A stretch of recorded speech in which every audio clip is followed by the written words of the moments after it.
சனாதன தர்மம். மகாபாரதம். வாகனங்கள், ஆயுதங்கள், வீரர்கள், தளவாடங்கள், பாதுகாப்பு கவசங்கள் போன்றவை அவர் நினைக்கும்போது அவருக்கு கிடைக்கும். அவர் மன்னர்களுக்கெல்லாம் மன்னராகி அறத்தின் பலத்தால் எப்போதும் வெற்றி பெறுபவராக இருப்பார். அவர் மீண்டும் வர்ணங்களை மீட்டு உயிரினங்கள் நிறைந்த போக்கில் முரண்பாடு கொண்ட பூமியில் அமைதியை ஏற்படுத்துவார். பெரும் அறிவாற்றல் கொண்ட அந்த பிரகாசமிக்க அந்தணர் தோன்றியதும் சீர்கெட்ட நடைமுறைகளை அனைத்தையும் அழிப்பார். அவரை அனைத்தையும் அழிப்பவராகவும் புதிய யுகத்தை தொடங்கி வைப்பவராகவும் இருப்பார். பிராமணர்கள் சூழ இருக்கும் அந்த அந்தணர் தாழ்ந்த இழிவான மனிதர்கள் எங்கெல்லாம் தஞ்சமடைந்திருக்கிறார்களோ அங்கெல்லாம் சென்று அந்த மிலைச்சர்கள் அனைவரையும் அடியோடு அழிப்பார். திருடர்கள் மற்றும் கொள்ளையர்களை வேரோடு அழித்த பிறகு ஒரு பெரும் அஸ்வமேத வேள்வியில் இந்த பூமியை கல்கி அந்தணர்களுக்கு கொடுப்பார்.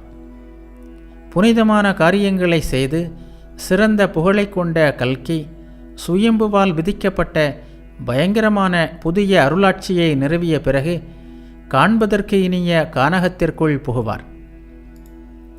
பிராமணர்களால் திருடர்களும் கொள்ளையர்களும் வேரோடு ஒழிக்கப்பட்ட பிறகு பூமி எங்கும் செழிப்பாக இருக்கும். இந்த பூமியில் உள்ள மக்கள் அனைவரும் அவரது நடத்தையை பின்பற்றுவார்கள்.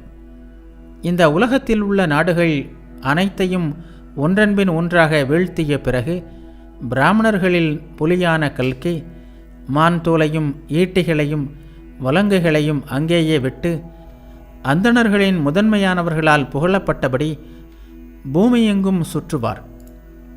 பாவங்கள் வேரோடு ஒழிக்கப்பட்டு கிருதகாலத்தின் தொடக்கத்தில் அறம் தழைக்கும். மனிதர்கள் மீண்டும் அறச்சடங்குகள் பயில ஆரம்பிப்பார்கள். கிருதகாலத்தில் நன்றாக பதியமிட்ட தோட்டங்களும் வேள்வி மண்டபங்களும் பெரிய குளங்களும் அந்தண புராணங்களை வளர்க்கும் கல்விசாலைகளும் தடாகங்களும் கோயில்களும் எங்கும் மீண்டும் தோன்றும். விழாக்களும் வேள்வி சடங்குகளும் மீண்டும் செய்ய தொடங்கப்படும்.